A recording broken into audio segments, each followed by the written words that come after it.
Bueno, precisamente para hablar sobre la Cumbre de las Américas y la participación de México y Estados Unidos en este nuevo programa de trabajo temporal y de oportunidades que se brindarán y todos los temas que se han tratado en esta cumbre que termina, precisamente está con nosotros nuestro especialista en relaciones entre México y Estados Unidos, Enrique Perret, a quien saludo con mucho gusto hasta Washington. Enrique, ¿cómo estás? Hola, pues muy bien, muy contento de estar aquí con ustedes otra vez, Magda. Igualmente. Pues qué comentarios, cómo se está viviendo toda esta situación con estos temas tan delicados, tan polémicos y sobre todo que se requiere una colaboración muy intensa porque son muy complejos, Enrique. ¿Qué nos quieres aportar? Mira, totalmente. Yo creo que si empezamos por este tema de migración, ya se preveía y ya habíamos dicho eso, el tema más importante en la Cumbre de las Américas, un tema regional en el que involucra pues literalmente a todos, ¿no? Desde Canadá, obviamente pasando a Estados Unidos, México, Centroamérica, todo Latinoamérica, pues una movilidad, digamos, tanto laboral como por temas, de cambio climático, temas políticos, temas de seguridad, un movimiento enorme que ha habido en la región. México se ha convertido ya en el segundo país con más solicitudes de refugio. Esperamos que este año haya cerca de 150,000 aplicaciones, Magda. Para darte una idea, en el 2016, apenas hace 5 o 6 años, se recibían 5,000 o 6,000 solicitudes. Entonces ha sido exponencial la solicitud de refugios en México. Muchos de estos que se otorgan, ¿no? El país, México, otorga estos refugios, así como lo decía el canciller. Hoy México es un país que está muy abierto, digamos, a la búsqueda de refugiados.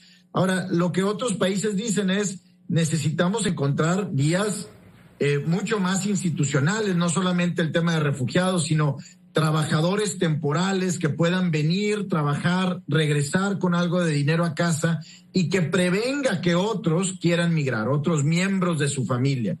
Magda, como tú y yo sabemos, Estados Unidos, por ejemplo, ha tenido un programa muy amplio de trabajadores que vienen al campo a los Estados Unidos de manera temporal. Es un programa que viene desde los braceros que le llamaban y que bueno, hoy se le llama H2A o H2B, es el tipo de visa que solicitan los trabajadores mexicanos para venir de manera temporal acá. Entonces, esas visas se tienen que ampliar porque están limitadas a ciertas cosas y vaya, esa es la realidad de nuestra región. Una región que además está recibiendo inmigrantes de otras nacionalidades que no son de la región. Estamos hablando de África, estamos hablando de Asia, estamos hablando pues incluso europeos que por temas de guerra han tenido que llegar a nuestro continente, a veces vía México, a veces vía Panamá, a veces vía otros países. Entonces, me parece que era el tema correcto abordar en el Summit of the Americas.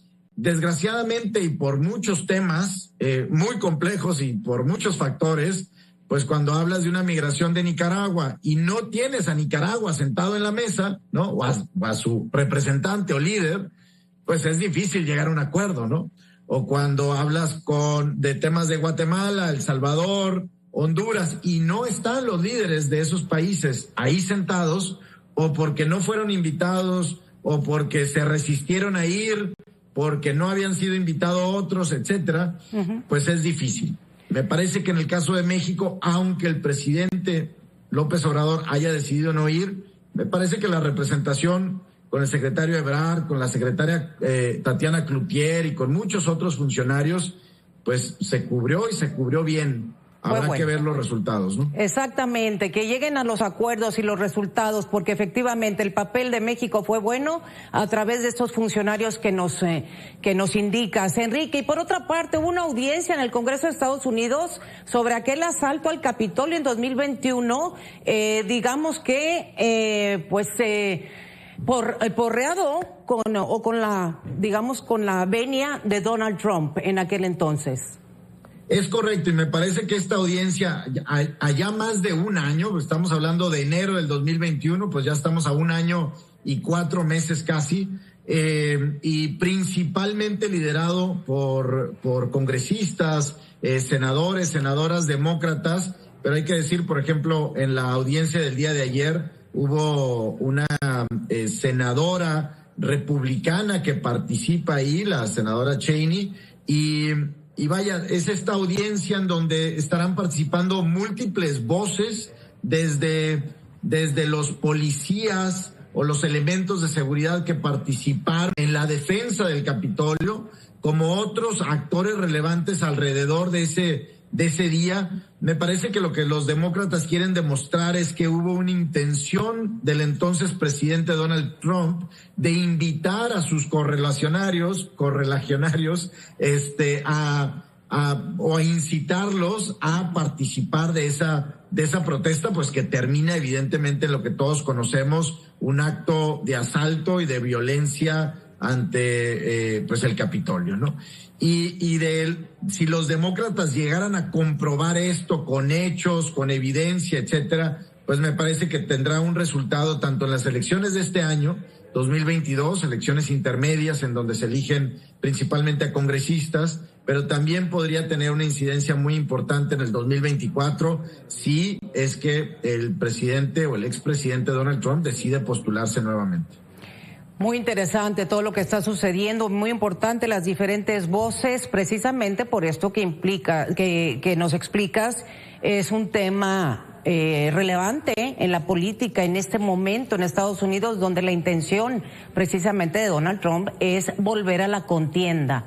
Así que, Enrique, pues vamos a estar muy atentos de todo lo que sigue en la audiencia, y si nos permites platicarlo contigo, para nosotros va a ser importante escuchar tu voz. Te agradezco Seguro mucho. Que sí. Sí. Seguro que sí. Te mando un saludo. Igualmente, Enrique Perret, como siempre, un saludo.